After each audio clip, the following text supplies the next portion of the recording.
Hey parents, let's talk about that feeling of nervousness or being a little bit anxious that your kids and teens might have before going back to school or starting a new school.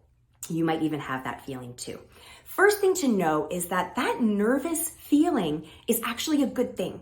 It is your brain's way, specifically your downstairs brain's way of letting you know that something is coming that you need to prepare for. So way back in evolution, that might have been a saber-toothed tiger and your nervous system needed to get ready for fight or flight. In more modern times, specifically related to school, it's more likely those first day nerves might be, who's gonna sit with me at lunch? What if I can't find the bathroom? What if nobody talks to me? What if I can't find my locker? What if the teacher isn't nice to me? What if my friends from last year don't want to talk to me?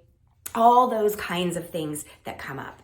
And that little bit of nervousness that lets you know, hey, I need to prepare. For example, there's a test coming up. I should study. There's a basketball game coming up. I should practice, right? It's pumping up those levels of cortisol and adrenaline so that we are prepared for what is to come. The problem is when the brain does its job too well. And it thinks there's a saber-toothed tiger lurking around every corner when really that level of preparedness isn't necessary. So what you can do as a parent, first thing is go back and watch the video about body budgets, because body budgets are directly connected to nervous system health, nervous system resilience, and all those downstairs brain functions go more smoothly when the body budgets are balanced. So go on back and watch that video if you haven't. If you have, then the next step for you as a parent is, number one, stop trying to reassure your kids and teens. Because here's the thing, reassurance from you isn't particularly helpful. Your upstairs brain is fully formed, rational, logical, and you've had hundreds of these experiences to know everything is going to be fine and you'll figure it out. But here's the thing, your upstairs brain is not connected to their downstairs brain. And their downstairs brain is what is feeling like it's on fire. So rather than reassuring them that everything is going to be fine, number one, listen to what their concerns are. Number two, validate that those concerns must feel pretty yucky. Whether it's a little kid worried about whether or not they can find the bathroom or a big kid worried about whether they're going to have people to sit with at lunch, you can say to them, oh yeah, I get it. That does feel really yucky. Do you want to talk about it a little bit more? You can ask them, particularly with an older child or a teen, do you want me to just listen so you have someone to vent to? Do you want advice from me? Or do you want to problem solve this together?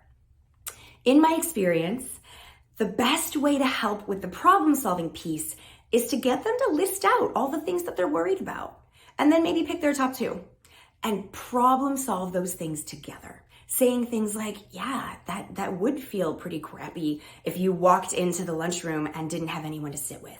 Tell me, what do you think you would do if that happened?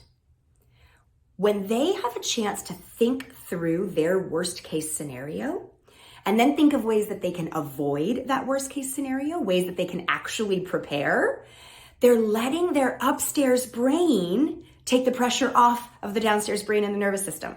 They are connecting the logical, rational, emotional, regulatory parts of the brain with that nervous system parts of the brain. And when those two things are connected, when your kids trust, oh, I've thought about this before, I have a plan for this, I can figure this out, the more opportunities they have to figure it out, the calmer their nervous system is going to be. They're still going to feel a little nervous. Nervousness and excitement feel super, super similar.